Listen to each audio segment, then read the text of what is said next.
Bien, mesdames et messieurs, bonjour. Bienvenue à ce 5e cours. On va terminer en fait aujourd'hui tout ce qui tourne autour de ces organoïdes à proprement parler. Je pense qu'on aura vraiment fait le tour, en tout cas de ce qui à mon avis est le plus important à se souvenir. Et puis la semaine prochaine, je finirai en vous parlant d'embryoïdes, donc quelque chose de similaire, mais un peu différent tout de même, qui est donc des nouvelles possibilités que nous avons aujourd'hui pour faire pousser des embryons en culture, à partir de cultures cellulaires, comme nous le verrons. Alors revenons très brièvement sur ce que je vous disais la semaine passée, et puis ensuite nous passerons cette leçon sur des organoïdes qui sont très intéressants, en fait, qui sont les organoïdes hépatiques, donc à partir de foie.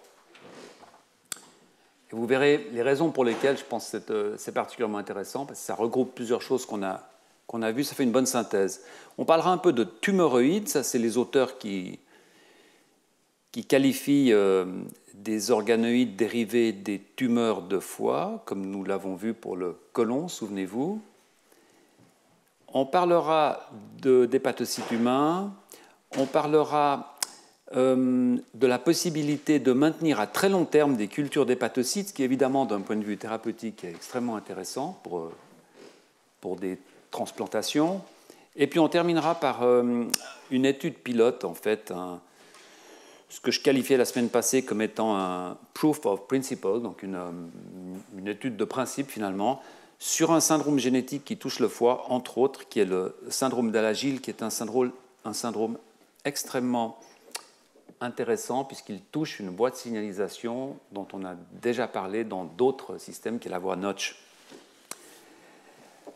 Alors un tout petit mot pour vous remettre dans le flot de ce cours. La semaine passée, je vous rappelais au début l'utilisation possible des organoïdes intestinaux humains pour étudier certaines pathologies. Souvenez-vous, nous avons parlé du côlon, d'adénocarcinome du côlon, nous avons parlé de l'œsophage de Barrett.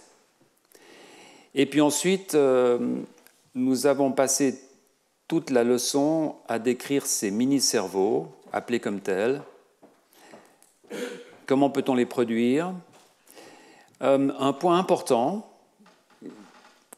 c'est l'effort qui a été fait par certains auteurs de standardiser la production de ces organoïdes. Et vous verrez aujourd'hui que ce n'est pas dans tous les cas standardisé de la même façon. En fait, on a encore des protocoles qui ont des fréquences assez basses. Et puis on en a parlé pour l'utilisation, pour l'étude de deux pathologies. D'un côté, une pathologie, je dirais, génétique, donc une microcéphalie, avec un problème de mutation, on en reparlera aujourd'hui, et puis pour certains cancers, en particulier des glioblastomes. Et puis les 5 dernières minutes, je vous ai parlé de 2-3 points qui touchaient à des questions peut-être un peu plus théoriques, un peu plus philosophiques, développement d'un cerveau in vitro, fantasme de réalité.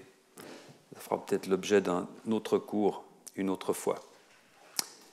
Donc, sur ces 4 dernières leçons, souvenez-vous de ce panorama de tous les types d'organoïdes que l'on peut produire chez les humains, à partir de tissus humains. Nous avons parlé de cerveau, de rétine, d'œsophage. Nous avons passé beaucoup de temps à parler des intestins et du côlon.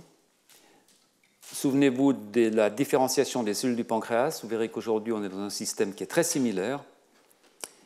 Et dans tous les cas, dans tous ces organoïdes, on peut transposer ce schéma que je vous montrais à la fin de la leçon précédente, en fait. Et j'aimerais juste passer 2 minutes, parce que c'est un point important.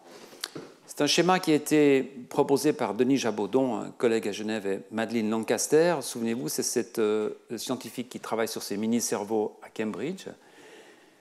Et ces 2 auteurs, en fait, ont proposé ce schéma extrêmement simple, mais qui est intéressant, et qui, en substance, nous dit que finalement, les organoïdes peuvent nous être très utiles pour étudier leur contrepartie corporelle, des organoïdes d'intestin pour étudier l'intestin, etc. Mais ils peuvent également être utiles de façon intrinsèque.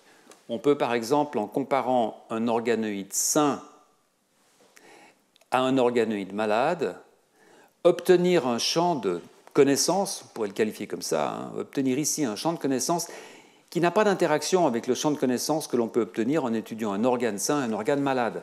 Donc, ce que ça veut dire, c'est qu'en eux-mêmes, en fait, ces objets biologiques peuvent avoir une importance, qui plus tard peut, bien entendu, être répercutée sur les objets biologiques réels.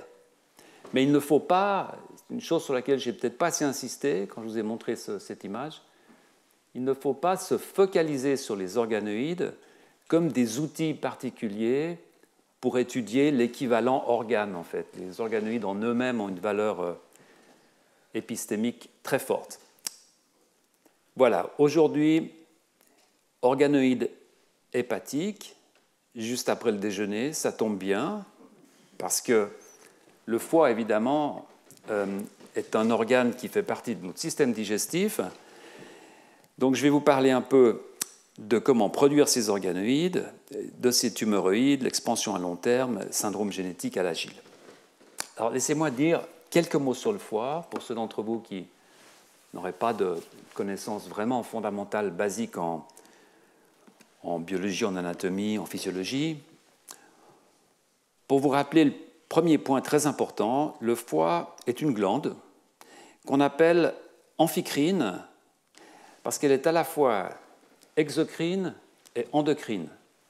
Elle est endocrine parce que certaines substances fabriquées par le foie sont sécrétées directement dans le sang, dans la circulation sanguine, endocrine.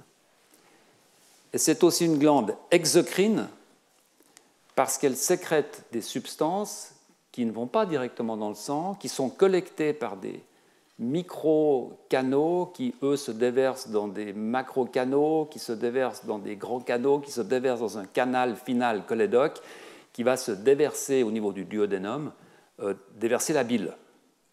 C'est la fonction exocrine principale du foie. Le foie a aussi une fonction de nutrition.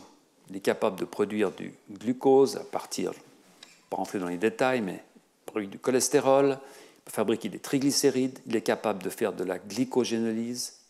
Le foie a une fonction de synthèse. Il fabrique de la bile, bien sûr, à partir du cholestérol.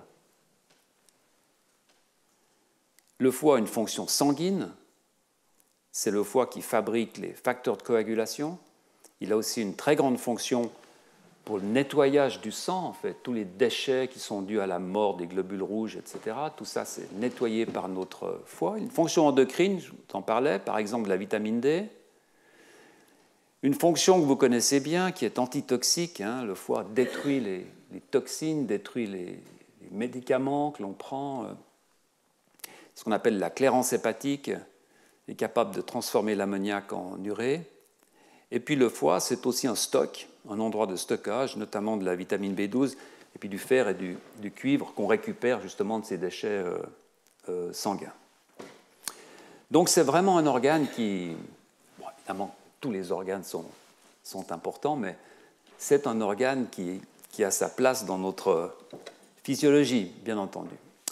Ce qui rend le foie particulièrement étonnant à certains points de vue, c'est que c'est une structure qui, chez les vertébrés, peut régénérer. Et le foie a un potentiel de régénération qui est tout à fait étonnant, puisqu'on peut pratiquement en enlever 2/3, et en fait, ça va pratiquement repousser après une hépatectomie. Vous allez avoir une repousse des parties manquantes. Alors, cela peut se produire suite à une hépatectomie. Cela peut plus souvent, en fait, se produire suite soit à des attaques chimiques, soit, bien entendu, à des infections virales. Et vous connaissez tous les problèmes que, suite aux infections par l'hépatite B, l'hépatite C, on a une réponse de type régénérative, en fait. C'est une attaque très sévère du foie. Lorsque l'on fait une hépatectomie, La régénération, curieusement, semble se faire par une simple réactivation mitotique des hépatocytes, sans qu'on voit vraiment une dédifférenciation ou un retour vers un état de cellules progéniteurs. Autrement dit, il semble qu'on ne va pas mobiliser des cellules très particulières, mais les hépatocytes eux-mêmes semblent être capables, donc qui sont des cellules très différenciées, bien entendu, semblent être capables de rentrer de repartir dans une phase mitotique pour recoloniser le foie. Et je vous montrerai tout à l'heure qu'en fait, on peut produire un organoïde de foie à partir d'une cellule, d'un hépatocyte, d'une cellule différenciée d'un hépatocyte, selon un protocole un peu compliqué, mais qui marche relativement bien. Ça doit vous rappeler en fait ce que je vous disais sur les organoïdes intestinaux, de l'intestin grêle, hein, avec une cellule LGR5 et puis plus tard une cellule même pas LGR5, en fait, on peut faire un organoïde d'intestin. Par contre, dans le cas d'une infection virale chronique ou à une exposition à un agent toxique, on voit de petites cellules ovales qui sont localisées proches des voies biliaires et qui semblent être mobilisées et qui pourraient être des cellules souches, donc encore une fois, des cellules mères qui pourraient reproduire à la fois les hépatocytes et l'autre type cellulaire que l'on trouve dans le foie, en majorité, qu'on appelle les cholangiocytes, qui sont donc des cellules épithéliales qui forment les parois de tous ces petits vaisseaux qui ne sont pas des vaisseaux sanguins, qui sont des vaisseaux collecteurs de la bile. Il y en a partout. Évidemment, tous les hépatocytes fabriquent de la bile, et donc il y a tout un système d'arborescence pour aller drainer cette bile. Et ce système d'arborescence est fait par ces cellules qu'on appelle des cholangiocytes. Ce sont des cellules épithéliales du canal biliaire. La régénération par les hépatocytes semble donc être la voie majeure lors des hépatectomies, mais en fait, il semble, par des travaux récents, que les cellules ovales, ces cellules qui sont proches, ou qui sont peut-être même parties de cet épithélium biliaire, peuvent être impliquées et que ces cellules donc dérivent des cholangiocytes. Donc, on a un système qui ressemble un peu au système que l'on voit pendant le développement du foie. Je vais plus vous montrer une image, simplement focalisez-vous sur la partie basse ici, où l'on a à l'origine des cellules de départ, des cellules souches qu'on appelle des hépatoblastes. Généralement, le suffixe blast signifie souche. Donc on a des hépatoblastes qui se divisent, qui vont produire d'un côté des hépatocytes, donc des cellules du foie qui produisent de l'albumine, qui produisent de l'alpha-apitoprotéine pendant le développement fœtal, etc. Et de l'autre côté, des cholangiocytes qui vont former cette plaque ductale que vous voyez là, et qui vont se transformer en cholangiocytes pour faire tous ces petits vaisseaux collecteurs, ces canaux collecteurs. Vous voyez qu'en fait, ces cellules-là sont capables, sous certaines conditions, de redonner des hépatocytes, ce qui n'est pas possible dans le sens inverse. Sauf si l'on manipule le système, comme on va le voir, avec des conditions particulières. Alors, une des raisons pour lesquelles j'ai trouvé que ces organoïdes de foie étaient intéressants, c'est, souvenez-vous, cette image que je vous montrais dès le premier cours qui concerne la source des cellules. Et je vous disais qu'on peut dériver des organoïdes soit de cellules adultes, on a vu ça dans certains cas, soit de cellules fœtales, soit de cellules OS ou IPS. Eh bien, les organoïdes de foie, en fait, on peut les dériver de ces trois sources. Et je vais vous montrer un exemple de chaque aujourd'hui. Un exemple de dérivation à partir biopsie de foie adulte, à partir d'une biopsie de foie ou d'une récupération de foie fœtale, ou à partir de cellules IPS d'un patient normal ou d'un patient affecté. Voilà. Donc en fait, on est dans les trois cas de figure ici, sur cette courbe que je vous ai déjà montrée. On peut les dériver à partir de cellules extrêmement précoces, des cellules IPS, à partir de cellules progénitrices fœtales, à partir de cellules souches, et, je vous montrerai en fin de cours, on peut également en dériver de magnifiques organoïdes à partir de cellules cancéreuses du foie, qui, comme vous le savez, sont des cellules malheureusement extrêmement fréquentes. Première publication, qui était donc la publication initiale, encore une fois du groupe de Hans Clevers en Hollande, qui fait une tentative de dérivation à partir de cellules adultes. Donc le protocole est relativement simple. Une biopsie qui est faite sur un patient, évidemment, d'un morceau d'à peu près 1 cm3. Ce morceau est traité à la collagénase, c'est-à-dire c'est une enzyme qui va digérer le collagène, donc qui va fragiliser le morceau de tissu. Les cellules vont commencer à se relâcher, on va faire une pseudo-suspension.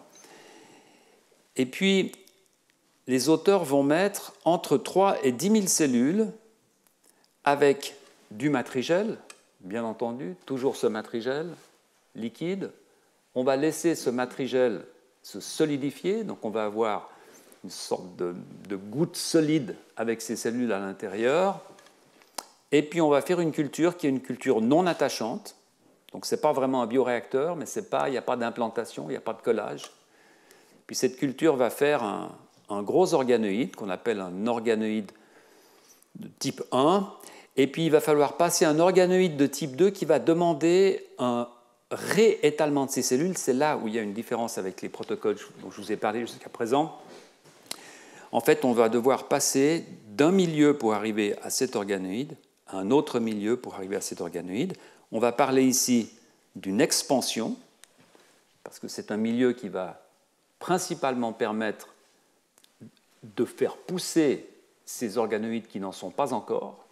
Et puis ensuite, on va les changer ici. On va mettre un milieu de différenciation. Et là, les organoïdes vont commencer à se différencier. Alors, comme d'habitude, c'est toujours intéressant d'aller dans la cuisine, de regarder un peu la recette. Hein. Je ne vais pas vous ennuyer avec ça. Je vous ai mis à gauche les points importants. Une biopsie, digestion enzymatique, matrigel, 3000, 10 000 cellules. Je vous parle toujours de recettes de cuisine, mais pour ceux d'entre vous qui ne sont pas habitués à la littérature scientifique, c'est vraiment une recette de cuisine. En fait, dans les publications, généralement, on a une recette courte, et puis on a toujours un renvoi à un site internet sur lequel les auteurs ont vraiment mis la recette extrêmement détaillée. Et c'est maintenant une obligation en fait, de publication. Il faut absolument que les gens puissent refaire ce qui a été fait dans la publication en suivant le protocole. Milieu de culture. Alors là, vous voyez que c'est un milieu extrêmement enrichi. Gastrine, on en a déjà parlé. De l'EGF, souvenez-vous, Epidermal Growth Factor, qui est ce facteur qui se lie à ces récepteurs qui sont mutés dans les glioblastomes dont on discutait la semaine passée. Vous avez du FGF10, facteur de croissance, Hepatic Growth Factor, un facteur de croissance spécifique au foie, facteur de croissance de la forscoline qui augmente la quantité d'AMP cyclique, qui fait croître les cellules. Donc c'est vraiment un milieu qui encourage la croissance, un milieu d'expansion. Les cellules vont se diviser, se diviser, se diviser. Et puis ici, on arrête. C'est la fin de la première étape. Et on va passer sur un autre milieu en enlevant le matrigel, en mettant de la matrice fraîche. On passe sur un autre milieu avec des composants légèrement différents. Et puis on va pouvoir différencier ces organoïdes. Ces cellules, elles viennent d'où? Alors vous voyez une image ici qui semble un peu compliquée, en fait qui est très simple. Je vous en ai déjà parlé. Lorsque vous prenez un foie et que vous faites une suspension cellulaire, eh bien vous pouvez mettre ces cellules dans un trieur de cellules. C'est une machine qui va trier les cellules, les cellules vont tomber de haut en bas et la machine va les faire partir à gauche, à droite, selon des paramètres que vous pouvez fixer vous-même. Ça peut être la forme des cellules, ça peut être leur fluorescence, etc. Quand vous triez des cellules de foie, vous voyez, vous obtenez plusieurs populations. Vous avez cette population-là, cette population-là, là, cette population-là. Et ces populations, vous pouvez les caractériser. Dans ce cas particulier, les auteurs caractérisent deux grandes populations il y a une population qui est positive pour un marqueur qui s'appelle la CAM épithéliale. Autrement dit, Epithelial Cell Adhesion Molecule. C'est une molécule qui est à l'extérieur, que l'on trouve très souvent dans les cellules épithéliales et qui est utilisée pour que ces cellules se collent les unes aux autres. Ce sont des adhésions homophiliques entre cellules épithéliales. D'accord ? Ces cellules EpCAM positives sont évidemment des cellules épithéliales du foie, donc des cellules ductales. Ce sont ces cellules qui fabriquent tout ce réseau de petits canaux qui vont récolter la bile. Cette population de cellules-là, cette grande population, ce sont les hépatocytes. Alors vous pouvez vérifier ça en utilisant quelques marqueurs. Prenez par exemple l'albumine en rouge. L'albumine, c'est vraiment une protéine. C'est une des fonctions majeures des hépatocytes, c'est de fabriquer de l'albumine. Fabriquer de l'albumine, de l'albumine. Eh bien, vous voyez que vous ne trouvez de l'albumine en rouge que dans ces cellules-là, que dans ces cellules-là. D'accord ? Les cellules qui sont ici, qui ont été séparées, n'ont pas de rouge, donc elles n'expriment pas d'albumine. Ce ne sont pas des hépatocytes. Maintenant, vous pouvez prendre un marqueur qui est une kératine 19, qui, elle, est typique des cholangiocytes, de ces cellules épithéliales. Et vous voyez, sans surprise, que ces cellules-là ont ce marqueur vert, alors que les hépatocytes ne l'ont pas. Donc ça vous contrôle, en fait, la qualité de votre triage. Oui, ces cellules ont été bien triées. J'ai d'un côté les hépatocytes, de l'autre côté les cholangiocytes. Maintenant, ce que vous voyez à droite ici, c'est le résultat. Vous voyez que seuls les cholangiocytes sont capables de faire des organoïdes. Les hépatocytes en sont incapables. Pour faire des organoïdes à partir de ces cellules-là, il faut alors changer le milieu, rajouter quelque chose, et là, on va pouvoir les pousser à se différencier. Mais avec le premier milieu, ce milieu d'expansion, on voit que seules ces cellules ductales sont capables de faire les organoïdes. Vous voyez que la fréquence n'est pas si mal, 28%. Alors encore une fois, ce n'est pas toujours facile de savoir 28% de quoi. Est-ce que c'est 28% des cellules triées, 28% des cellules triées qui expriment la kératine, etc. Bon, enfin, ça a l'air relativement correct. Donc là, vous voyez ces deux étapes. Avant le changement de milieu d'expansion, après le changement de milieu de différenciation. Et vous voyez que vous obtenez, jusqu'à ce point-là, vous obtenez des organoïdes qui n'expriment aucun des marqueurs d'hépatocytes. Ce sont des sortes de cystes que l'on peut garder extrêmement longtemps. Et lorsque vous rajoutez à ce milieu certains composés, alors en particulier, il faut rajouter cette fameuse molécule de BMP, qui, souvenez-vous, que l'on inhibe toujours avec cet inhibiteur qu'on appelle Noggin. Je vous ai beaucoup parlé, en fait. Donc on inhibe ici, on ne différencie pas. Soudainement, on enlève les inhibiteurs, on met des facteurs de différenciation. Et là, on pousse la différenciation. C'est ça un peu le jeu, en fait. On freine.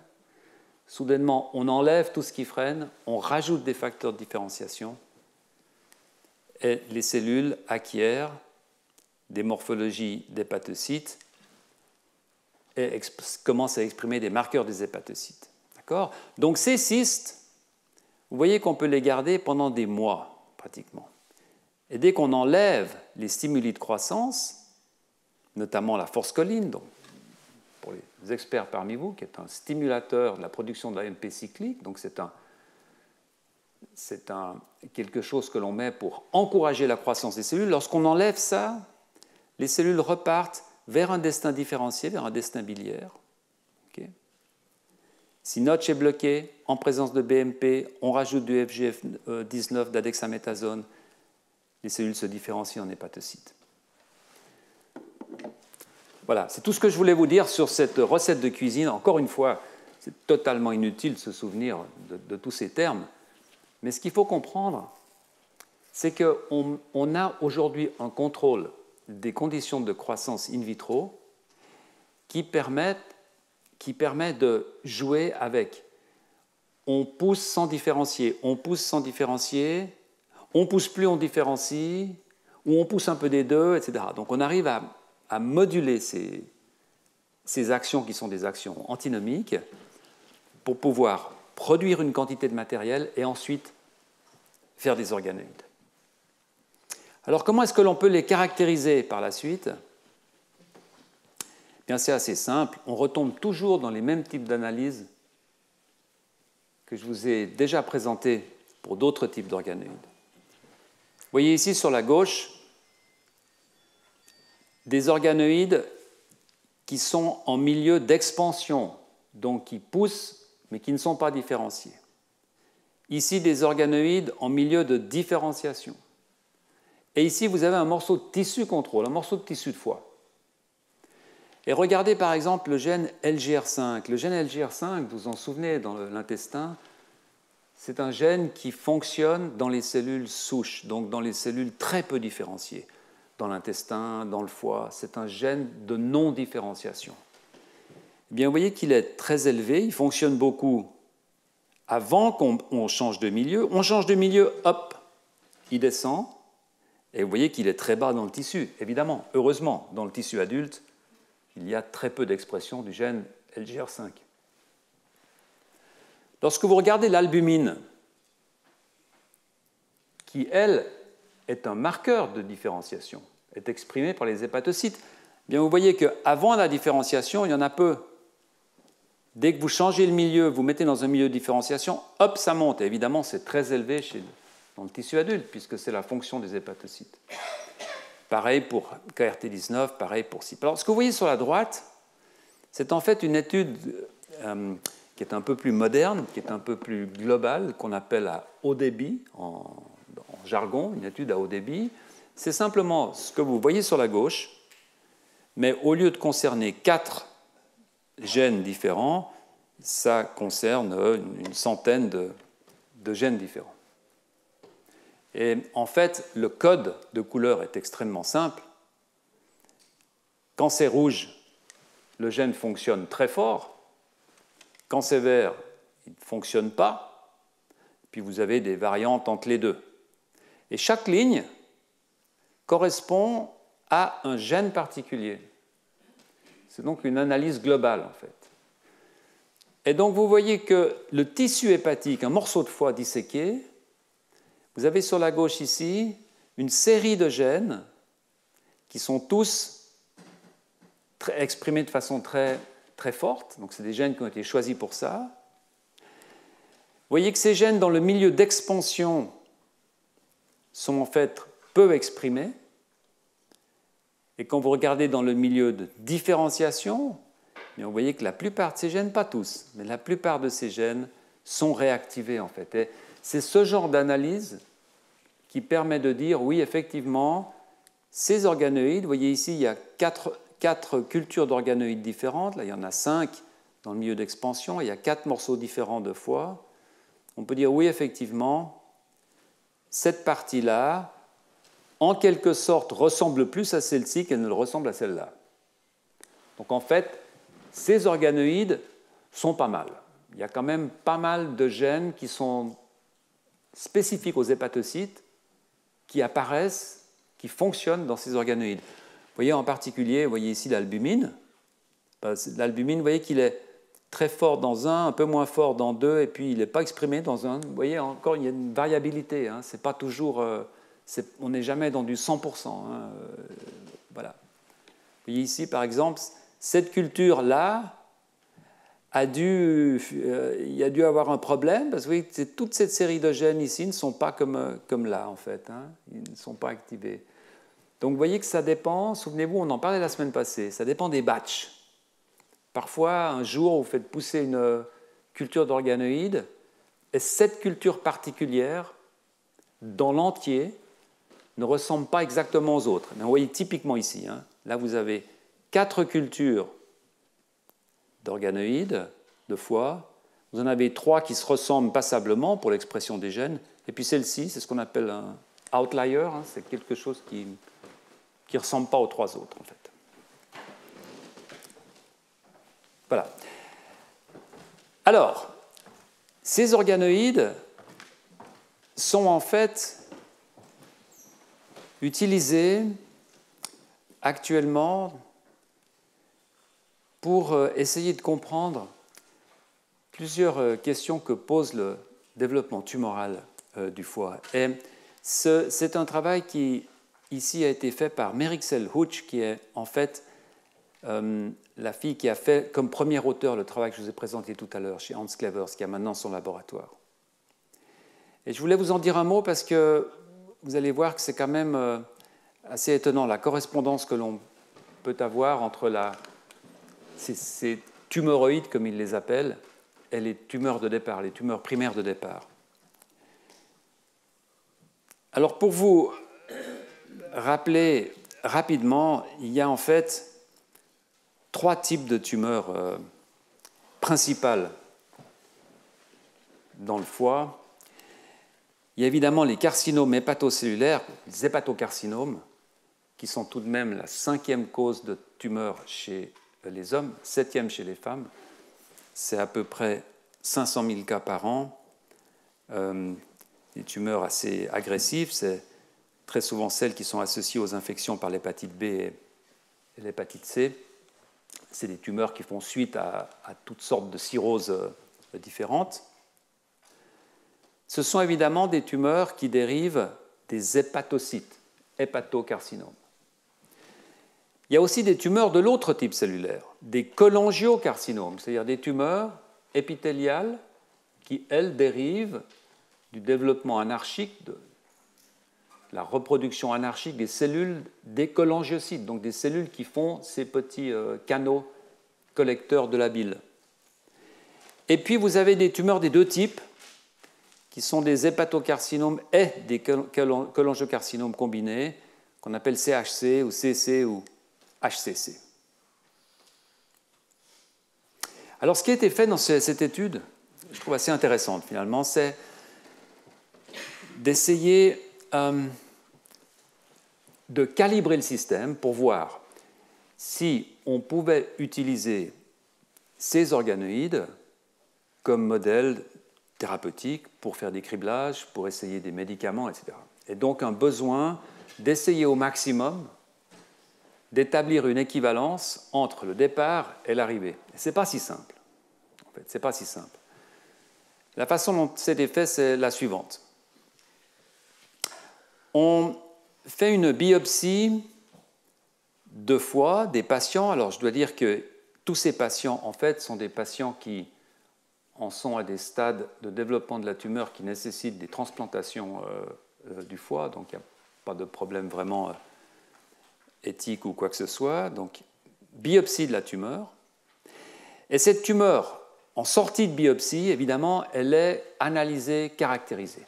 On la coupe, on regarde à quoi elle ressemble, on prend l'ADN, on regarde quelles mutations il y a à l'intérieur, on prend l'ARN, on regarde quels sont les ARN qui sont exprimés, on regarde quels sont des antigènes particuliers au moyen d'anticorps, etc. On fait vraiment une sorte de diagnostic maximum, tout ce qu'on peut faire pour caractériser cette tumeur.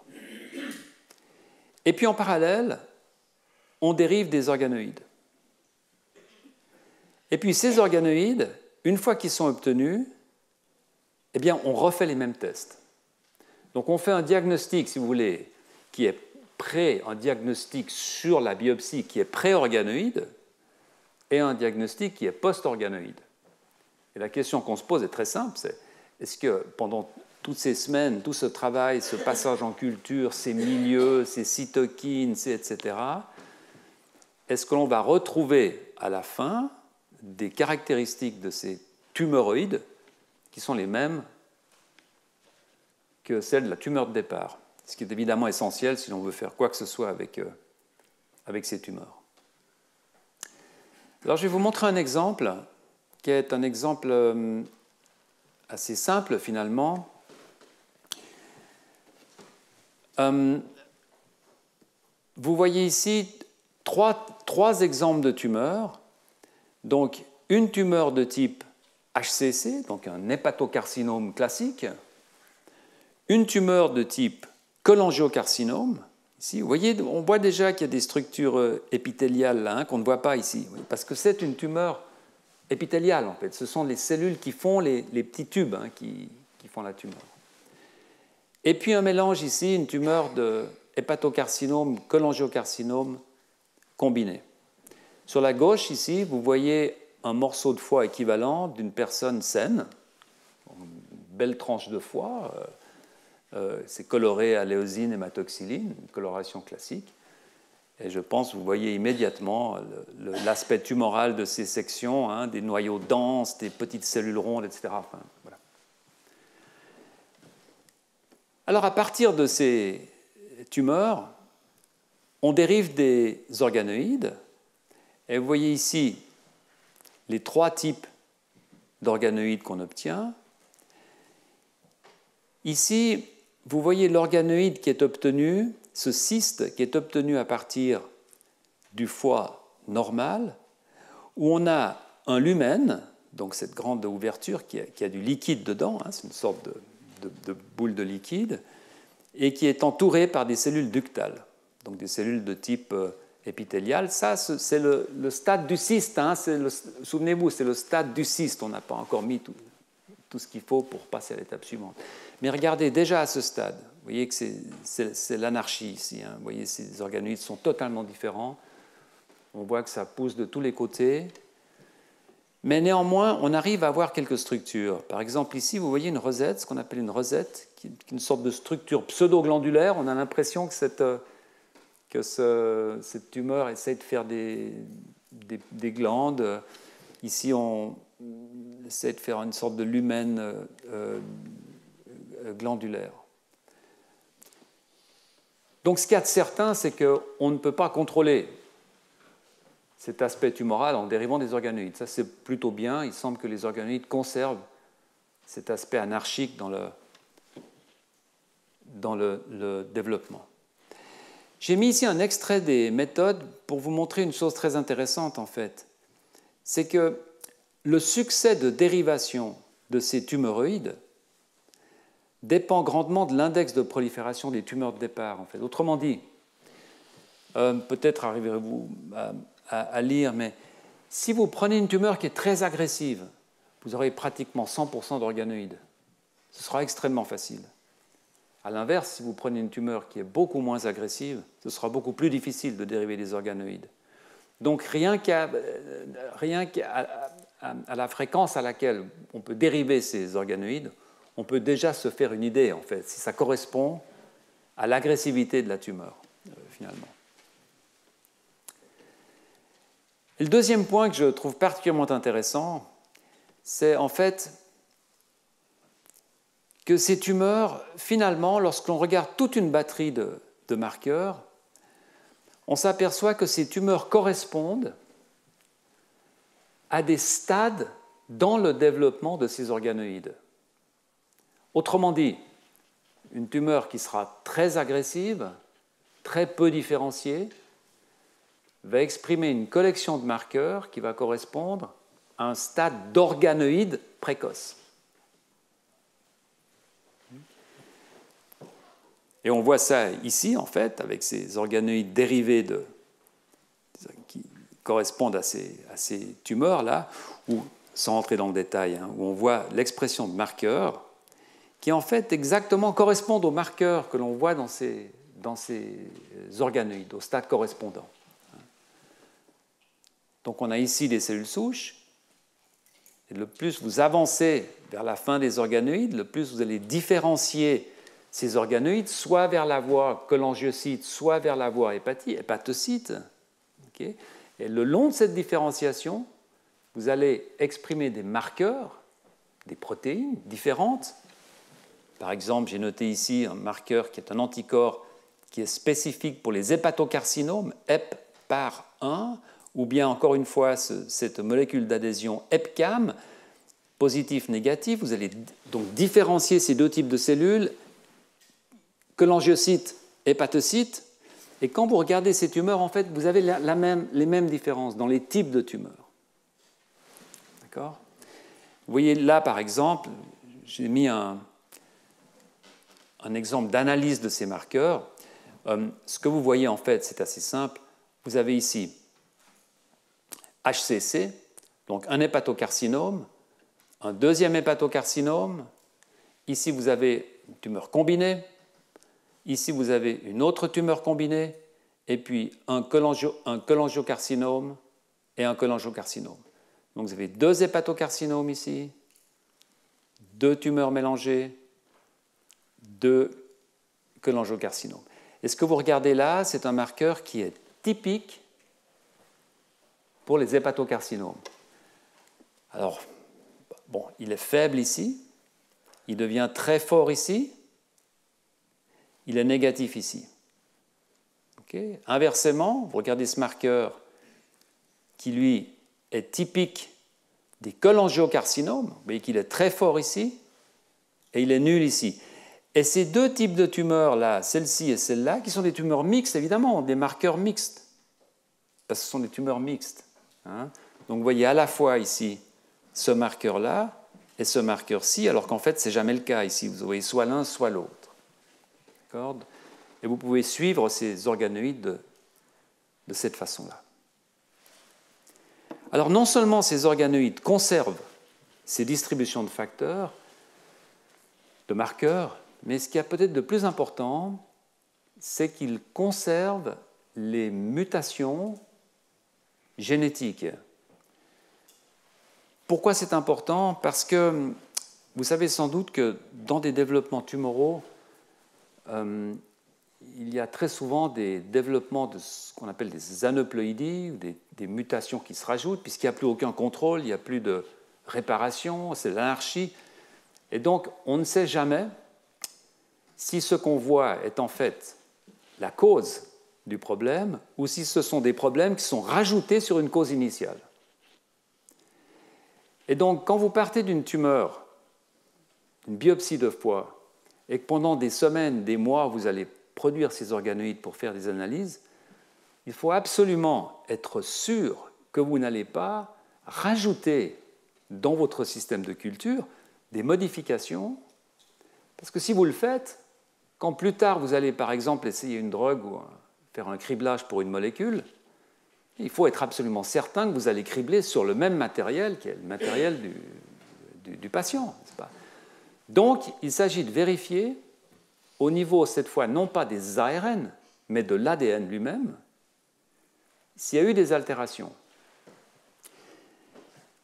C'est quelque chose qui est à la fois très simple et très compliqué. C'est très compliqué si on veut le faire d'une façon vraiment formelle, mais c'est relativement simple si on veut le faire d'une façon un peu ciblée, en se disant on connaît 100, 200, 300 gènes qui sont vraiment toujours impliqués dans des développements de tumeurs.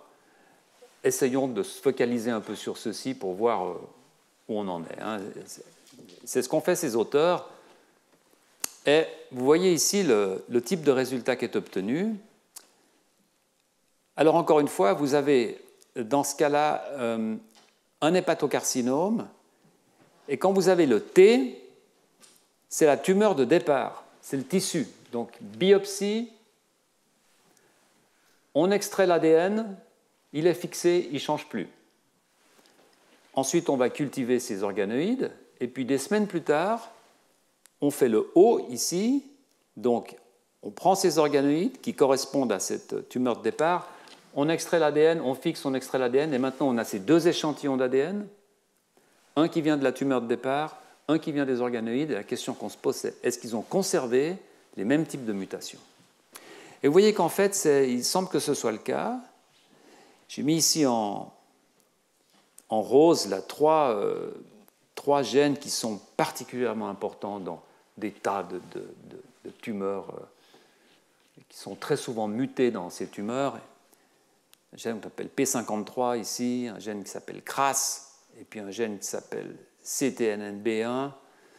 Et vous voyez qu'en fait, les mutations se trouvent dans les mutations de départ, dans T, on la retrouve dans O, TO, TO. Vous voyez qu'il n'y a aucun autre de ces gènes, de ces oncogènes ou de ces gènes qui sont généralement associés à des développements tumoraux, qui ont été soit qui étaient mutés au départ, qui ne le sont plus à l'arrivée, ou qui n'étaient pas mutés au départ et qui l'ont été à l'arrivée, en fait. Donc, tout ça pour dire qu'il semble que ce soit relativement stable. D'accord. Ah, encore une fois, hein, c'est vraiment un critère c'est un prérequis. Si on commence à rajouter des mutations, il est hors de question qu'on puisse ensuite faire des tests de quoi que ce soit, donc ça perd toute l'utilité. Mais vous voyez qu'en fait, sur ce tableau, il n'y a pratiquement pas d'exception. Vous voyez que des tumeurs différentes ont des mutations différentes. Mais ces mutations-là, on ne les retrouve pas dans une tumeur qui, au départ, ne les avait pas. Donc, chaque tumeur garde son truc, hein, son ADN. J'ai mes petites mutations, je les garde. Alors, la question suivante, bien sûr, c'est de savoir si ces organoïdes peuvent être utiles dans une approche thérapeutique, par exemple pour faire de la recherche de molécules, pour faire des tests de résistance, etc., etc. Et je dois dire que pour l'instant, c'est encore une étape qui est une étape très précoce, mais les résultats sont assez prometteurs. Et je voulais juste vous montrer un type de résultat. Encore une fois, ça semble compliqué. En fait, c'est très simple. Vous voyez ici un tumoroïde, une de ces organoïdes de tumeur, qui sont dérivés d'un hépatocarcinome. Vous voyez ici. Donc vous avez ici un hépatocarcinome, un deuxième hépatocarcinome, tumeur mixte, cholangiocarcinome, cholangiocarcinome. D'accord ? Donc c'est 6 tumeurs qui viennent de 6 patients différents.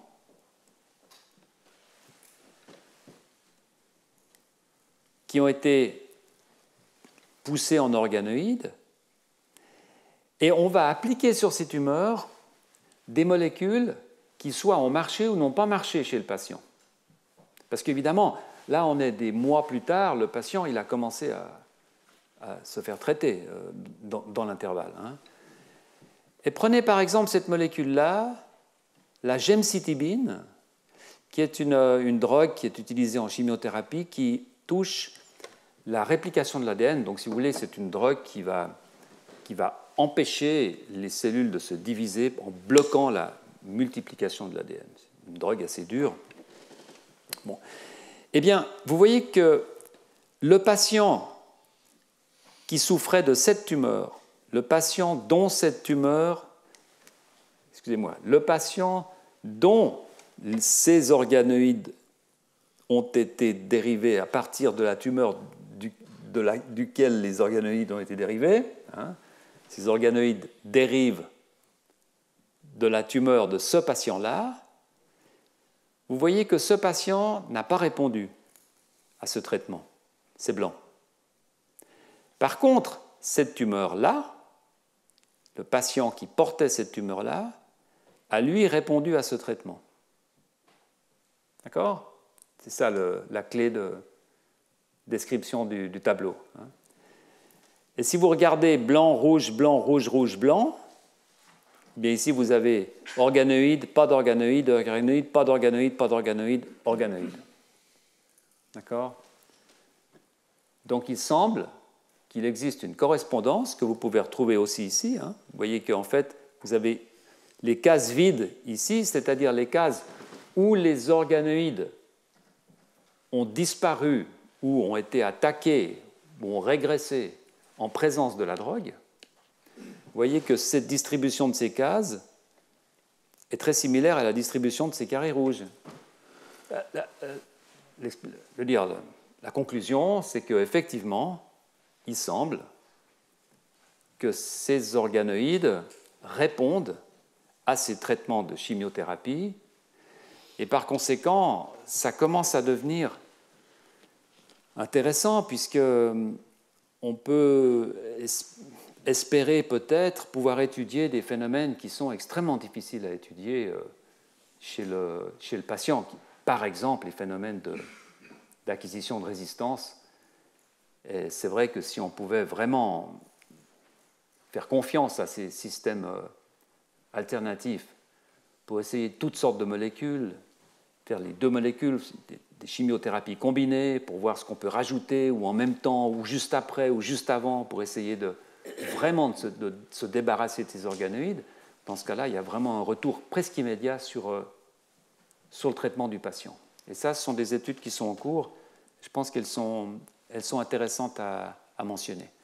Donc ça, c'est l'exemple que je voulais vous montrer. Hein. Blanc, rouge, rouge, blanc.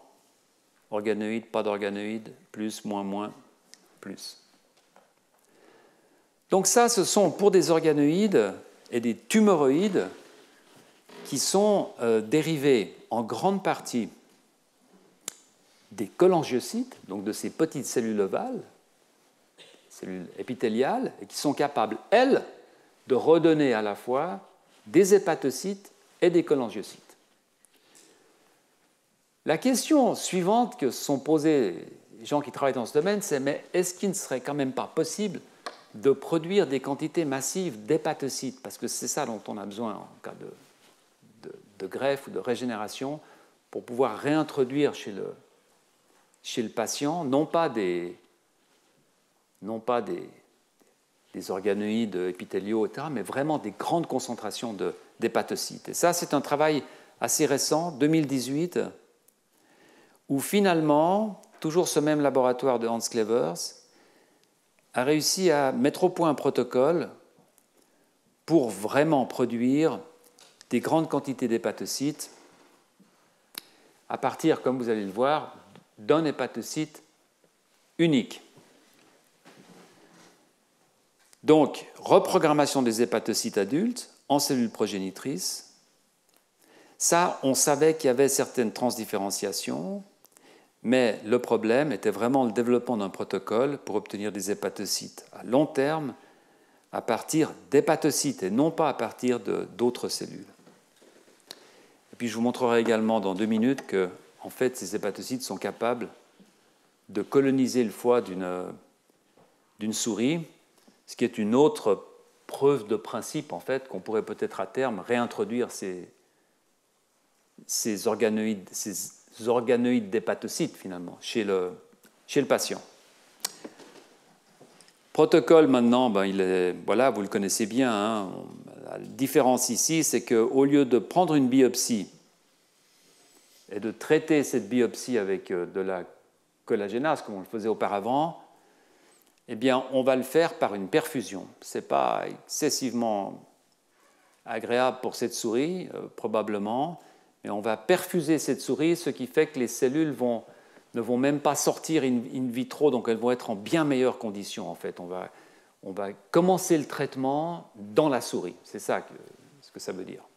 On va récolter des hépatocytes, uniquement des hépatocytes, les mettre en culture, expansion, passage, changement de milieu, perfusion en collagénase, triage des hépatocytes, je vais revenir là-dessus dans 1 minute. Cette fois, on met 20 000 cellules par puits avec matrigel, solidification, à peu près la même recette que je vous montrais tout à l'heure, changer le matrigel, 400 microns, etc., croissance relative. Vous voyez ici, 1% des hépatocytes, hein, une efficacité qui est basse. Mais dans le fond, quand on pense au nombre de cellules qu'on peut obtenir à partir d'une biopsie de foie, finalement, 1%, c'est encore énorme. Je veux dire, c'est plus que ce dont on a besoin pour faire pousser autant d'organoïdes dont nous avons besoin.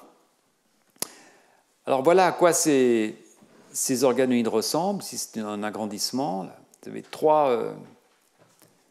trois types d'organoïdes qui viennent de 3 souris différentes, une fréquence très basse, à peu près 1%. Vous voyez ici, hein, ça c'est les nombres réels à partir de 10 000 cellules. Et l'idée, souvenez-vous, on en a discuté avec LGR5, c'est de se dire comment peut-on être sûr que ces organoïdes, effectivement, sont produits à partir d'hépatocytes. Comment peut-on être absolument sûr qu'on n'a pas dans les hépatocytes qu'on a sortis de cette souris 10%, 15%, 20% de cellules des cholangiocytes, des cellules qui viennent d'ailleurs, et que ce sont ces cellules-là qui sont à l'origine de ces organoïdes. Et donc, pour répondre à cette question, ce groupe fait ce qu'il avait déjà fait avec le LGR5, mais cette fois avec de l'albumine. Donc c'est très simple finalement. Ce qu'ils font, c'est qu'ils prennent un gène qui ne fonctionne que dans les hépatocytes. Et le meilleur exemple, le plus simple, c'est évidemment l'albumine.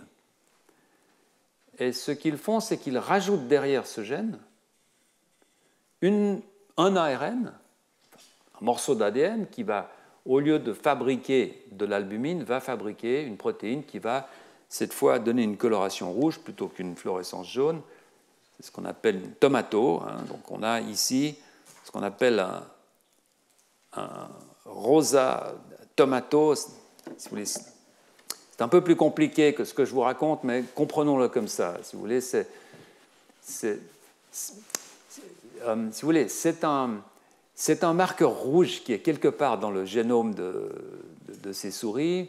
Et quand vous leur donnez à boire quelque chose, ce quelque chose va aller déclencher un signal qui va activer ce rouge que dans les cellules qui expriment de l'albumine. C'est un peu compliqué, c'est de la cuisine moléculaire, mais ce qu'il faut savoir, c'est que seules les cellules qui fabriquent de l'albumine sont rouges. Aucune autre cellule ne peut être rouge. D'accord ? À partir de là, vous pouvez demander à votre trieur de cellules de vous trier les cellules rouges. Et vous allez avoir une bonne population de cellules rouges, qui sont toutes des cellules qui sont des hépatocytes. Et donc, vous pouvez choisir une de ces cellules rouges que vous voyez là, et à partir de cette cellule, fabriquer des organoïdes. Vous voyez que c'est assez rapide. En 3 semaines, vous avez ce bel organoïde. Évidemment, dans ce cas-là, on est sûr à 100% que cette structure est dérivée d'un hépatocyte. Les hépatocytes sont quand même des cellules, peut-être ne l'ai-je pas dit, mais qui ne se divisent pas dans le foie.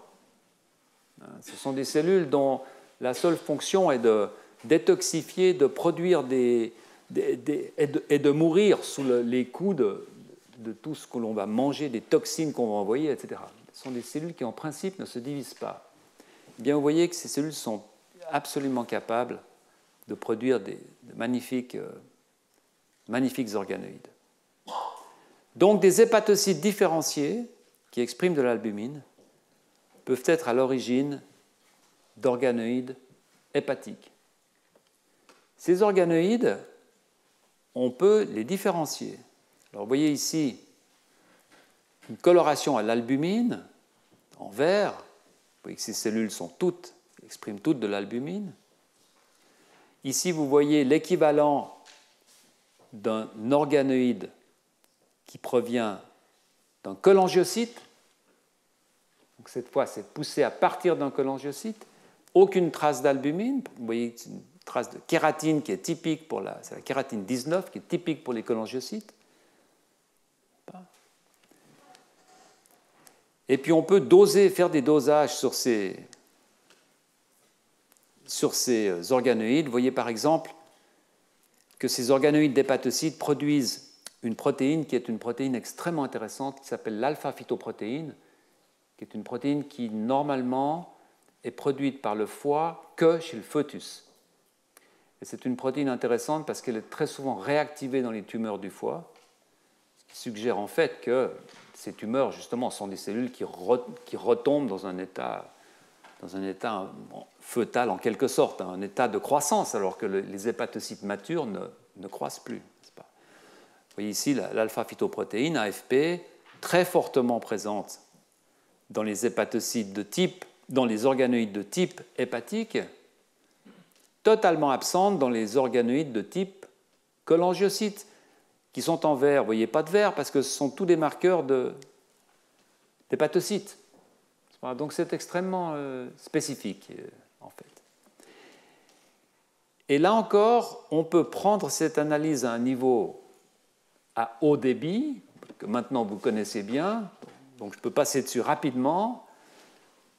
Vous voyez ici au milieu, cette bande-là, eh bien c'est encore une fois une centaine de gènes. Chaque ligne est un gène. Et ce que vous voyez, c'est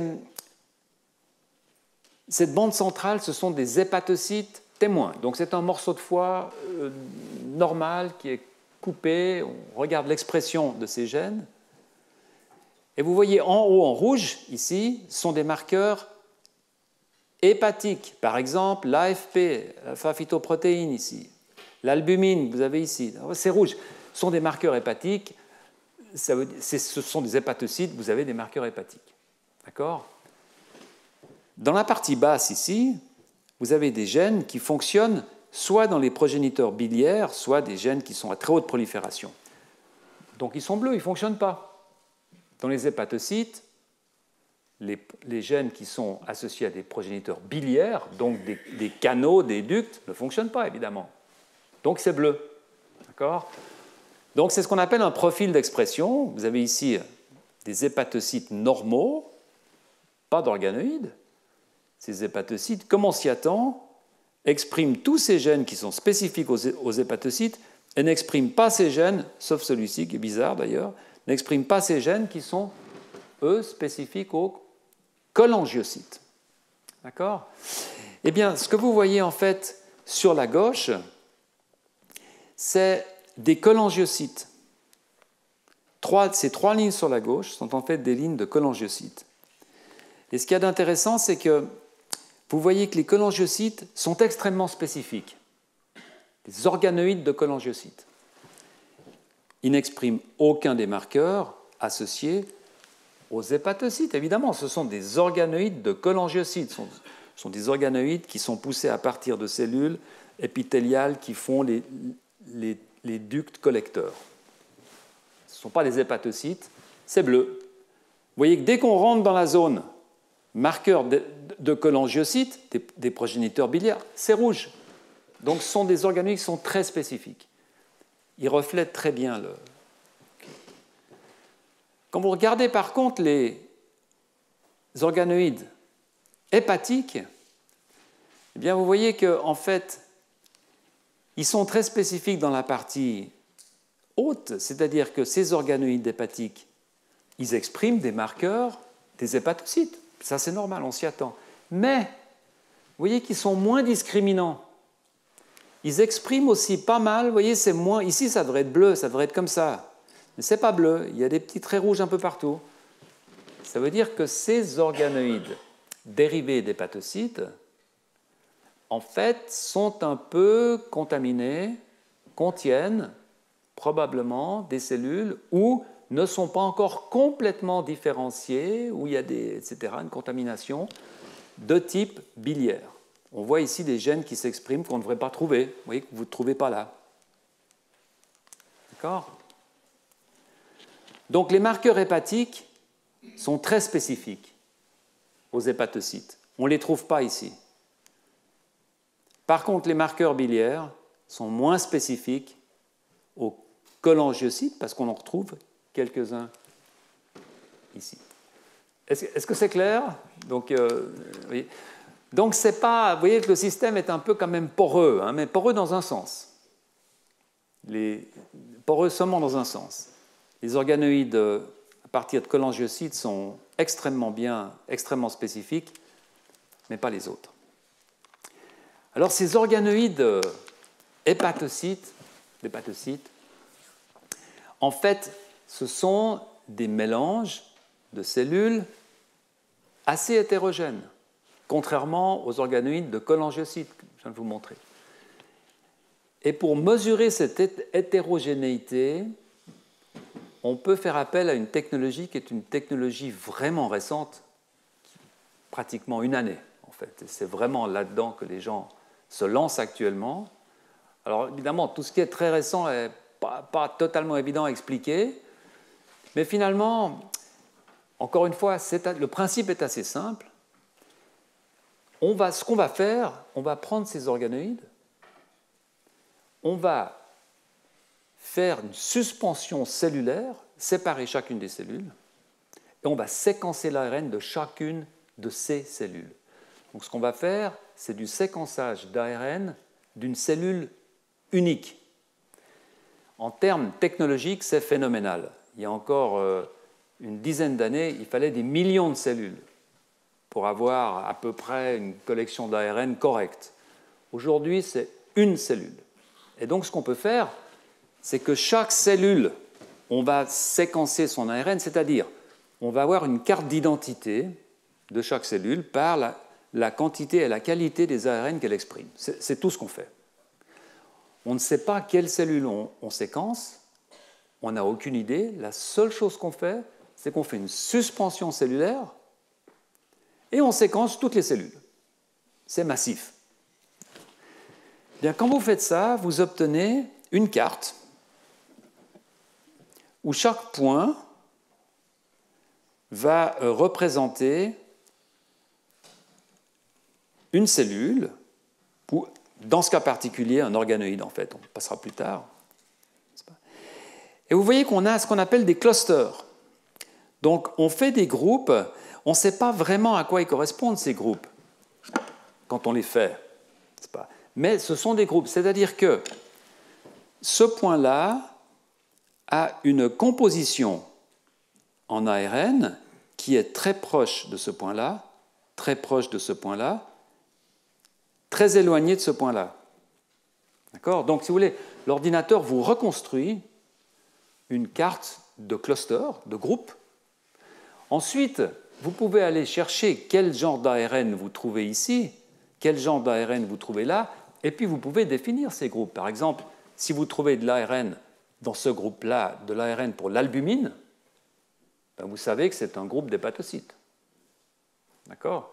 Si vous trouvez ici de l'ARN pour une kératine de cholangiocytes, vous savez que c'est un groupe de cholangiocytes. Mais ça vous forme des groupes. Donc vous savez combien vous trouvez de clusters.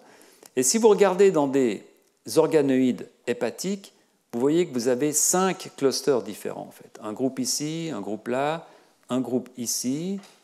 Ce n'est pas vous qui les faites, hein. C'est un logiciel qui vous fait ça. Vous pouvez me dire, oui, mais ce groupe-là, pourquoi il descend comme ça ? C'est le logiciel qui vous reconstruit ces groupes et qui vous dit quand même que ce point-là est plus proche de celui-ci que de celui-là. Plus proche non pas en distance, hein, plus proche en contenu quantitatif, qualitatif de ces ARN. D'accord ? Et après, on peut regarder quel type de cluster on a. On voit ici qu'on a des progéniteurs d'hépatocytes. En vert, en bleu. Vous avez ici des hépatocytes qui sont mûrs, donc des vrais hépatocytes dans cette couleur. Là, vous avez des cellules qui sont plus primitives. C'est ce petit cluster ici de cellules roses. Plus primitives, on ne sait pas trop ce que ça veut dire. Ça veut dire qu'il n'y a pas de marqueur de différenciation, vous voyez, ce genre de choses. Donc, vous pouvez commencer à classer les différents types cellulaires que vous trouvez dans ces organoïdes. Et ça, c'est effectivement extrêmement important aussi si on pense à des essais thérapeutiques futurs, parce que quand il va s'agir de traiter ces organoïdes avec une molécule ou l'autre, il faut savoir la composition en ADN, ce que je vous disais tout à l'heure, il faut savoir la composition en ARN, on en parlait aussi, mais le problème, c'est que si ces organoïdes sont hétérogènes, s'ils sont composés par des cellules différentes, il faut savoir lesquelles sont là et comment vont répondre ces cellules différentes. Parce que rien ne vous dit que dans un essai thérapeutique, ce cluster ici va répondre de la même façon que ce cluster ici. Donc c'est une étude qui est assez utile à faire. Et puis finalement, ce que font ces auteurs, pour terminer, c'est simplement de regarder à quoi ressemblent ces hépatocytes, ces organoïdes d'hépatocytes, après une hépatectomie partielle. Donc l'idée est assez simple. On travaille maintenant avec des souris, bien entendu. On prend une souris, on fait une hépatectomie, ici cette souris, et puis on va perfuser une souris contrôle, bien entendu, toujours pour avoir le témoin, hein, donc il n'y a pas été il n'y a pas eu d'intervention. On va sortir les hépatocytes, on va faire des organoïdes, et puis ensuite, on va faire toute une série d'analyses où on va comparer les souris où il n'y a pas eu d'hépatectomie, les souris juste après l'hépatectomie et les organoïdes. D'accord ? C'est les 3 points qu'on regarde. On regarde les hépatocytes normaux, sans rien. On fait l'hépatectomie, on prend un échantillon pour voir la réaction immédiate, et puis on regarde sur les organoïdes. Et ce que vous voyez là, en fait, c'est très simple. Vous voyez toujours que les deux images sur la droite sont relativement similaires et différentes de celles sur la gauche, en fait. Vous voyez que sur la gauche, vous avez les hépatocytes de départ, vous avez juste après l'hépatectomie, et vous avez les organoïdes. Et donc la conclusion, c'est que les organoïdes hépatiques de souris, qui sont dérivés donc d'hépatocytes, hein, c'est toujours ce même protocole, sont relativement similaires à des hépatocytes post-hépatectomie. D'accord ? Et ça, c'est une conclusion qui est assez intéressante, parce que ça veut dire qu'en fait, ces organoïdes sont toujours dans un état de réaction à un stress. Hein, on est dans une phase de croissance, on est exactement dans la même phase qui suit une phase d'hépatectomie où il y a une réaction du foie, où il faut repousser, il faut refaire. Eh bien, les organoïdes, en fait, sont dans cette phase-là. D'accord ? Alors après, ils regardent certains marqueurs, et la seule raison pour laquelle je voulais vous montrer cette image, en fait, c'est pour vous montrer ces petits canaux ici. Alors là, on est encore dans un organoïde d'hépatocyte, dérivé d'hépatocyte, mais cette fois, vous voyez ici, qui est dérivé de cellules d'origine fœtale. Hein. C'est la troisième source dont je voulais vous parler aujourd'hui. Et en fait, vous voyez que sur ces organoïdes, on commence à avoir ici des structures en canaux, des petits ducts, qui sont en fait positifs pour une coloration d'un marqueur qu'on appelle MRP2 et qui est typique des voies biliaires. Donc ce que l'on voit sur ces organoïdes, en fait, c'est que toujours, hein, cette auto-organisation dont on a beaucoup parlé, sont des organoïdes qui, même en partant d'hépatocytes, sont capables tout de même de faire un semblant d'arborescence biliaire pour pouvoir commencer à récolter la bile, etc. Donc on commence tranquillement à s'organiser. Alors ce qu'ont fait ces auteurs, c'est finalement la dernière chose de cette publication, c'est de se poser la question, ces hépatocytes, est-ce qu'ils peuvent intégrer un foie? Et le cas échéant, est-ce qu'ils peuvent se développer? Est-ce qu'ils peuvent rentrer dedans, produire quelque chose? Et c'est ce que vous voyez là. Alors je ne vais pas non plus insister là-dessus, mais vous avez ici un foie de souris qui est un foie de souris qui est une souris immunodéficiente, hein, évidemment. Ce sont des souris, des souches de souris qui existent dans lesquelles on peut faire ces expériences parce qu'elles n'ont pas de phénomène de rejet. Et puis ces cellules, ces organoïdes sont transplantés. Et vous voyez ce que vous voyez là, c'est l'état à 90 jours post-transplantation. Et en fait, ces cellules, contrairement à l'idée qu'on en a ici, ont très bien intégré le foie. Ce que vous voyez là, en fait, c'est un marqueur humain, c'est de l'albumine, c'est un anticorps contre de l'albumine, mais contre l'albumine humaine. Donc c'est un anticorps qui ne reconnaît pas l'albumine de souris. D'accord ? Donc on voit juste où se trouvent des cellules humaines. Mais je pense que si on avait ici une section sans fluorescence, on aurait peut-être de la peine à voir où se trouvent les cellules humaines, parce qu'elles ressemblent à des hépatocytes. D'accord ? Et donc les auteurs concluent en fait que lorsque l'on transplante ces organoïdes d'hépatocytes dans des souris immunodéficientes, alors ça, on les transplante dans la rate, hein, puis après elle transite, bon, on voit très bien cette intégration avec ces petits nodules positifs pour l'albumine. Et puis, de façon plus intéressante, encore, qui n'est pas montrée là, c'est qu'en fait, l'alpha-phytoprotéine, qui est donc ce marqueur d'un état fœtal des hépatocytes ou d'un état tumoral, ce marqueur disparaît.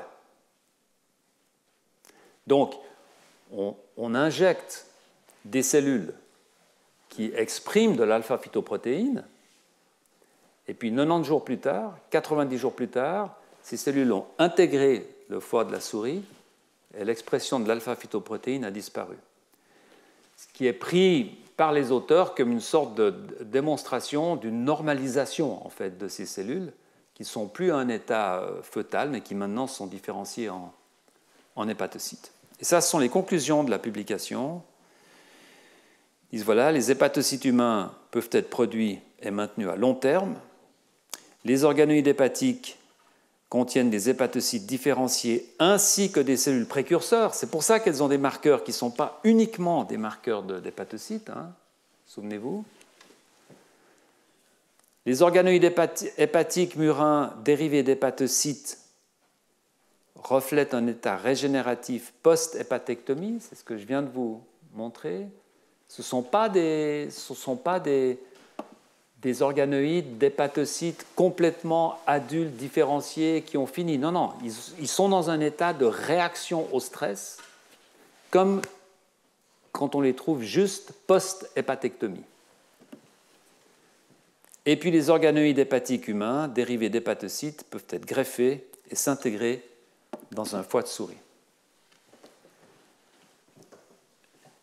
Voilà, maintenant je voulais juste passer 5 dernières minutes pour vous parler d'un cas assez intéressant, beaucoup plus simple, qui est un syndrome génétique qui s'appelle le syndrome d'Alagille et qui illustre une autre utilisation possible de ces organoïdes de foie.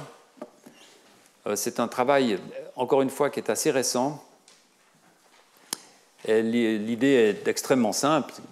Comme pour les organoïdes de type tumoral, comme pour les tumoroïdes, l'idée c'est est-ce que l'on peut, similaire à ce que je vous montrais sur les mini-cerveaux de cette microcéphalie, qui était un problème génétique, hein, souvenez-vous, est-ce que l'on peut dériver des organoïdes de foie de patients qui ont un syndrome qui affecte le foie?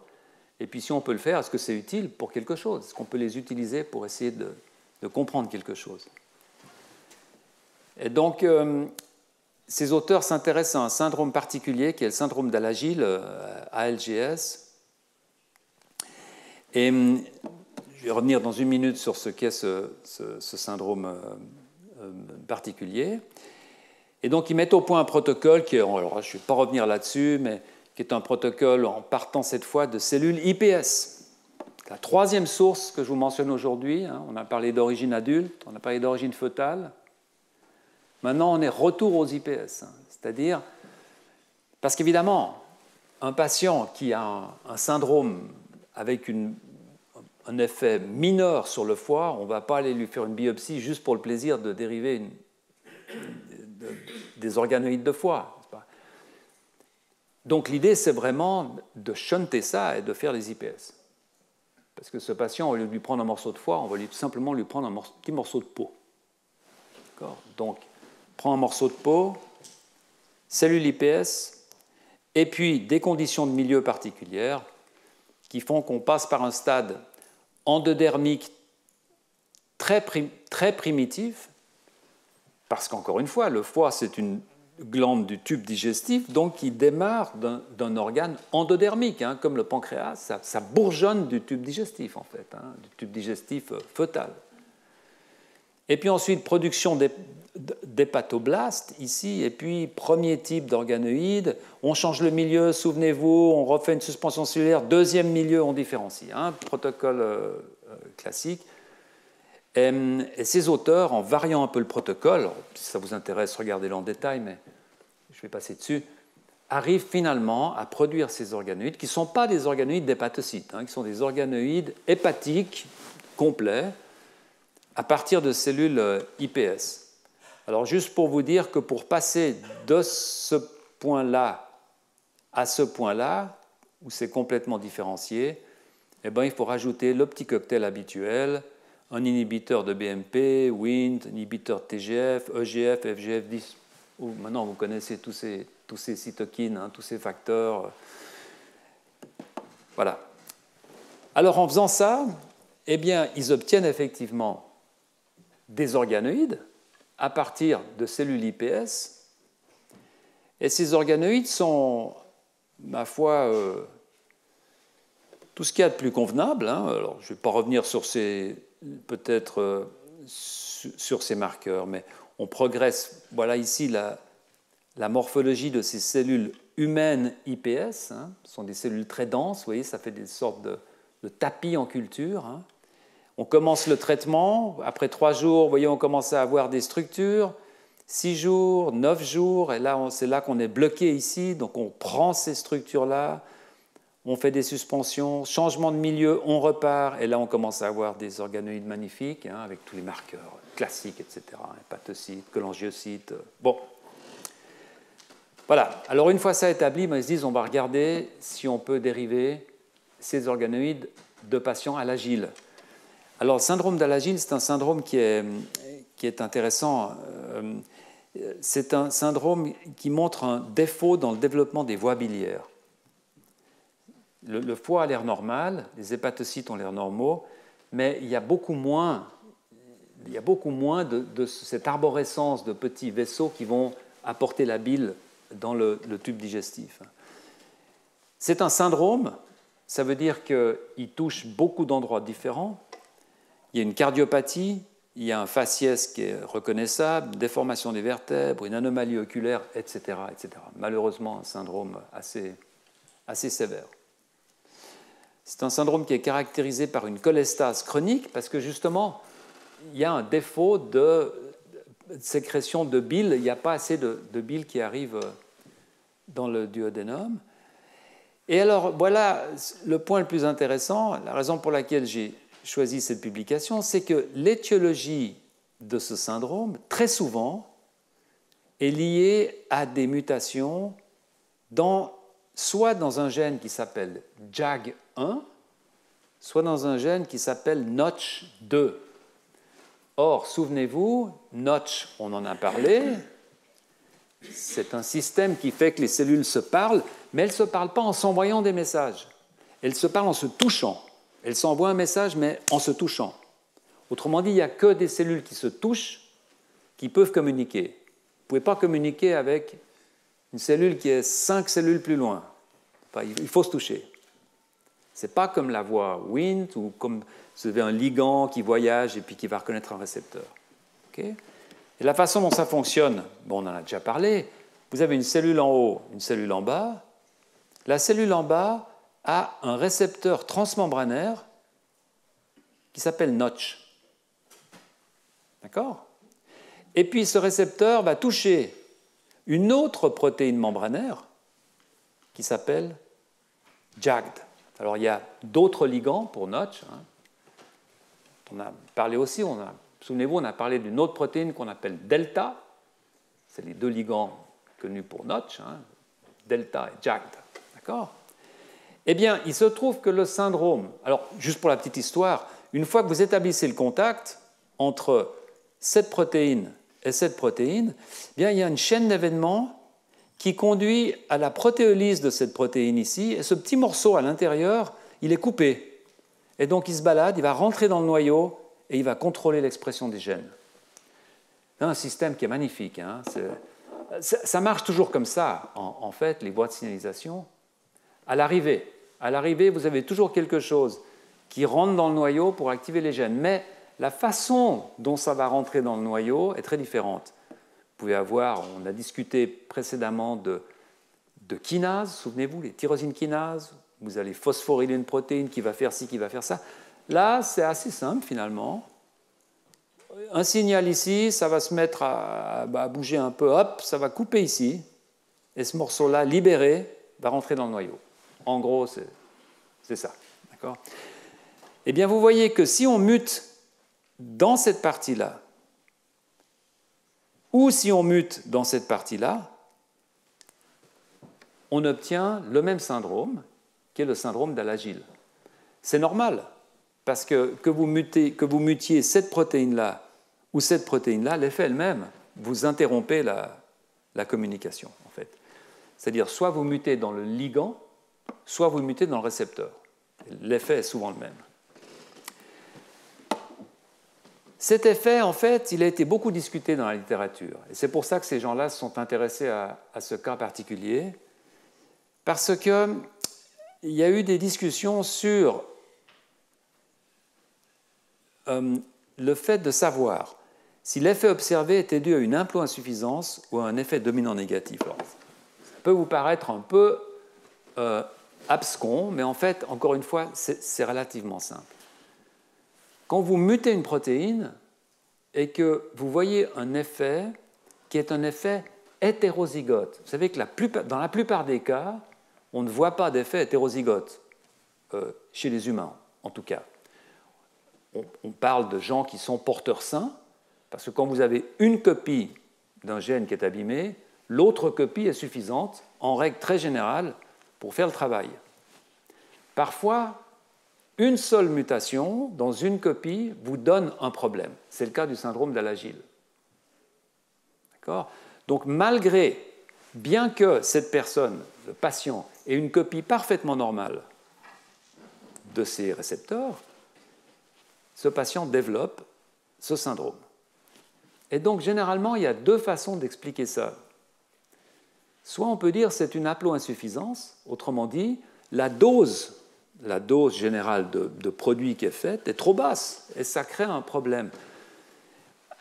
Bon, il n'y a pas énormément de cas de ce genre, parce qu'on a évolué quand même des systèmes qui sont assez robustes, dans le fond. Hein, on sait bien jouer avec les doses, on est toujours un petit peu au-dessus de ce qu'il faut, finalement. Mais ça existe.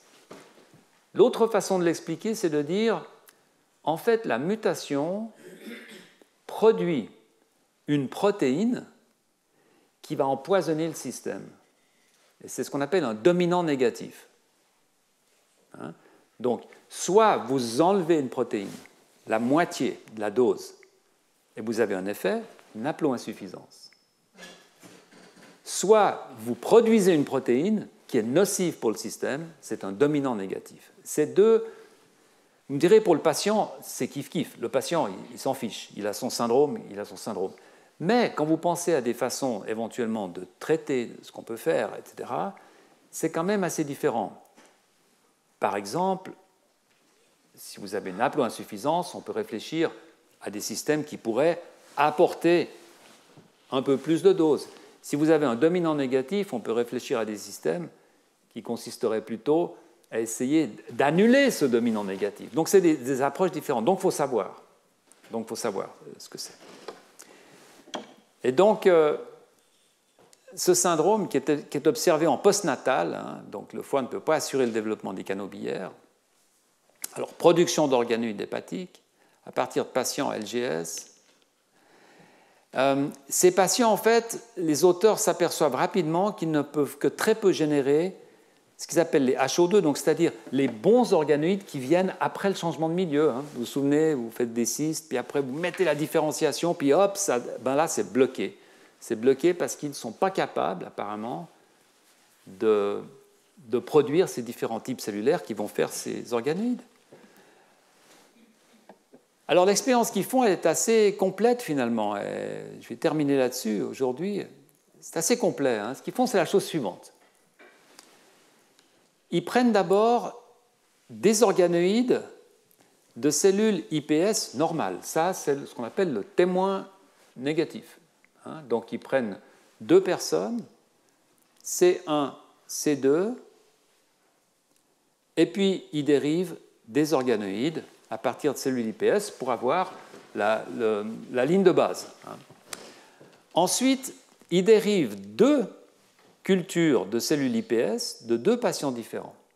d'Al-Agil, un patient qui est muté dans JAG1 par une mutation qu'on appelle un stop. Autrement dit, vous avez la protéine, et ce patient a eu une modification extrêmement mineure dans cette protéine, mais qui arrête. Donc cette protéine commence, elle commence à être produite, elle stoppe. C'est une mutation qu'on appelle une perte de fonction, c'est une mutation stop. L'autre mutation est équivalente dans le résultat, mais un peu différente. C'est l'épissage du gène qui est modifié, donc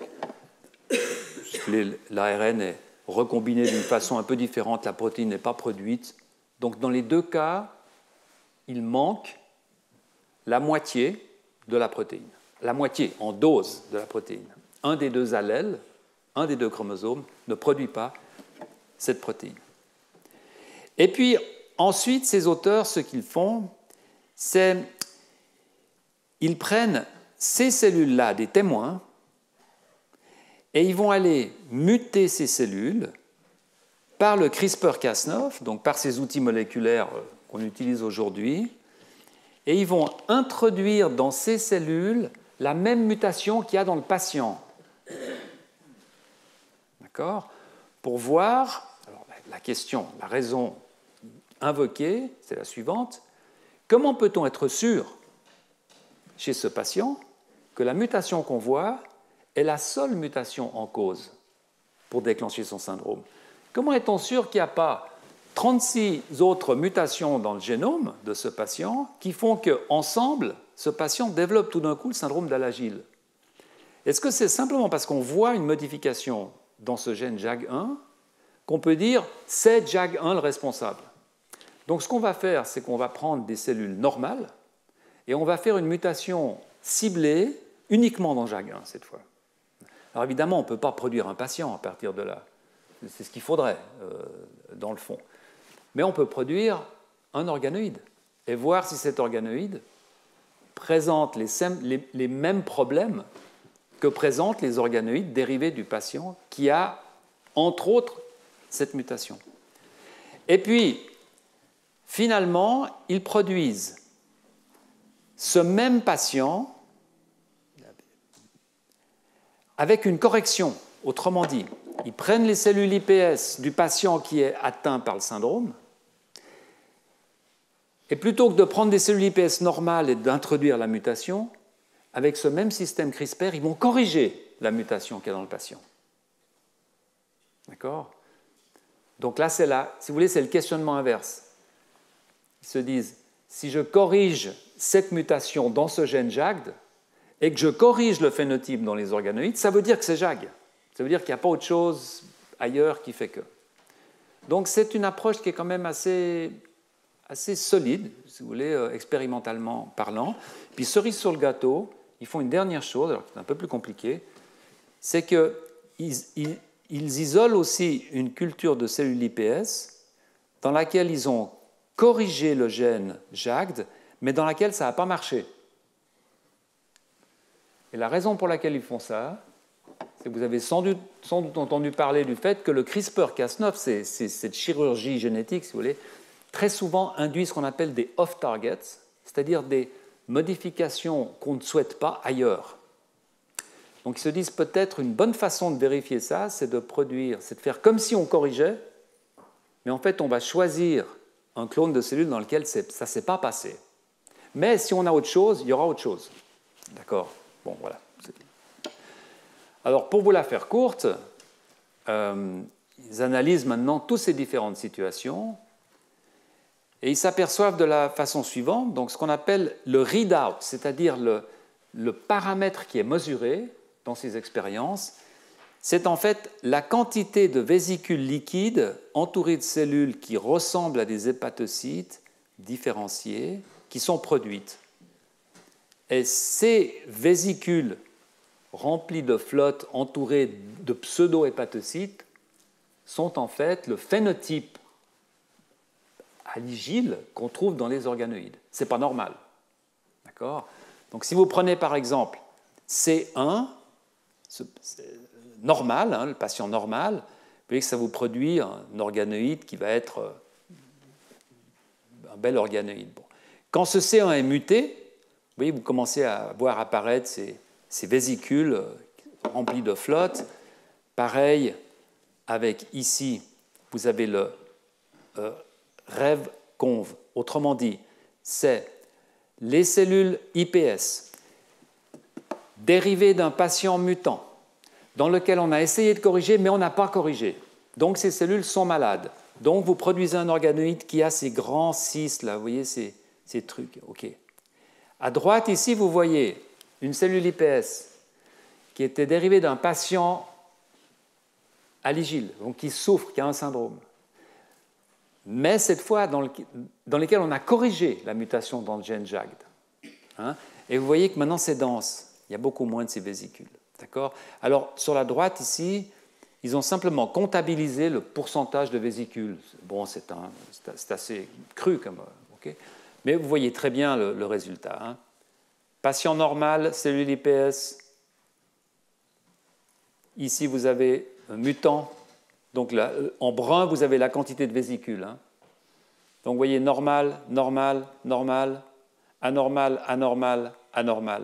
Pour regarder les trois qui sont anormaux ici, qui ont pratiquement 90% de vésicules, eh bien c'est les cellules iPS normales qu'on a mutées, quand la mutation dans JAGD, voilà, c'est cassé.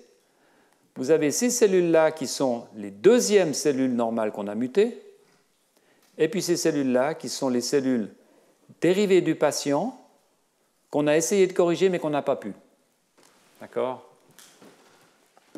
Autrement dit, il semble vraiment que le problème qui est observé chez ces patients qui souffrent du syndrome d'Alagille est dû au gène JAG1. Alors maintenant, on peut discuter pendant longtemps si on le savait, s'il y avait besoin de faire ça. Encore une fois, on est toujours à la marge entre une découverte fondamentale et une preuve de principe. Et là, je pense qu'on est vraiment un peu entre les deux. Je pense qu'il y avait des évidences assez claires dans la littérature qui montraient que ça devait être JAG1, Notch, etc. C'est quand même bien d'avoir un système où on peut le démontrer de façon formelle, et puis un système dans lequel on peut maintenant regarder un peu ce qui se passe. Alors, dernière chose que je veux vous montrer, c'est leur conclusion, parce qu'évidemment, c'est toujours intéressant. Ils disent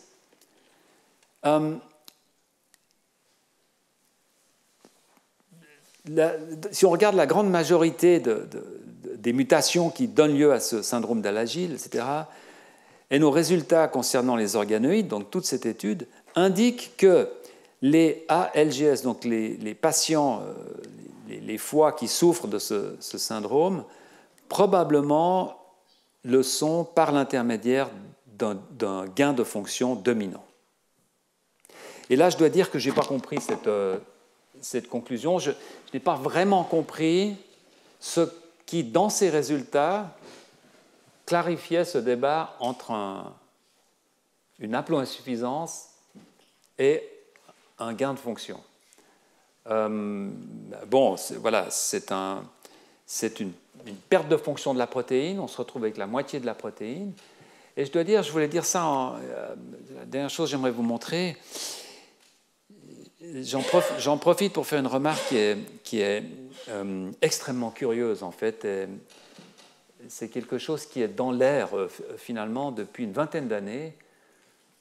La raison majeure pour laquelle ces gens-là proposent que c'est un gain de fonction, c'est que lorsque vous enlevez une copie de ce gène chez la souris, donc lorsque vous prenez une souris et que vous enlevez carrément le gène JAG1, donc vous avez maintenant une souris qui n'a qu'une copie du gène JAG1, eh bien, il n'y a absolument aucun phénotype.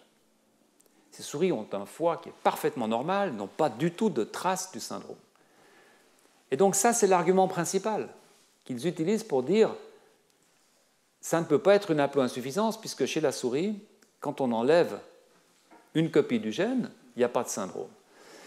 Et ce que je voulais vous dire ici, en fait, c'est quelque chose qui est sous-étudié à l'heure actuelle, à mon avis, mais qui est vraiment dans l'air, c'est qu'il y a de plus en plus de ces cas de figure, en fait, où l'on a une équivalence génétique entre la souris et l'homme dans des mutations qui sont homozygotes chez la souris, hétérozygotes, donc haploinsuffisantes chez l'homme. Alors, je ne vais pas vous faire la liste, parce qu'elle est longue surtout.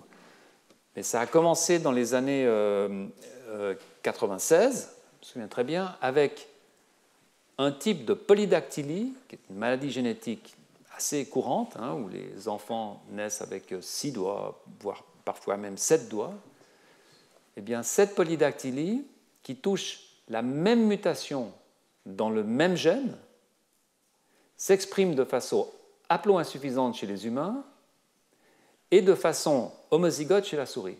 Une souris qui est hétérozygote pour cette mutation n'a absolument aucun effet.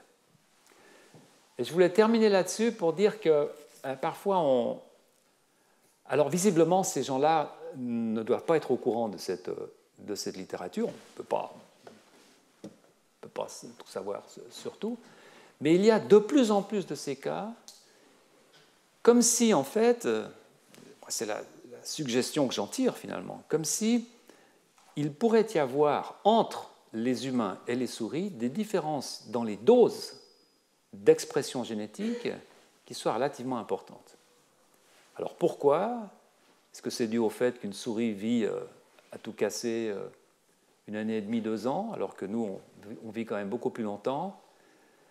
Je pense qu'avec l'émergence maintenant du système CRISPR-Cas9, qui va nous permettre de faire des mutations dans d'autres mammifères, qui sont des mammifères intermédiaires en termes de longueur de vie, etc., je pense qu'on pourra peut-être bientôt répondre à cette question qui, à mon avis, est une question vraiment extrêmement fondamentale et très, très intéressante.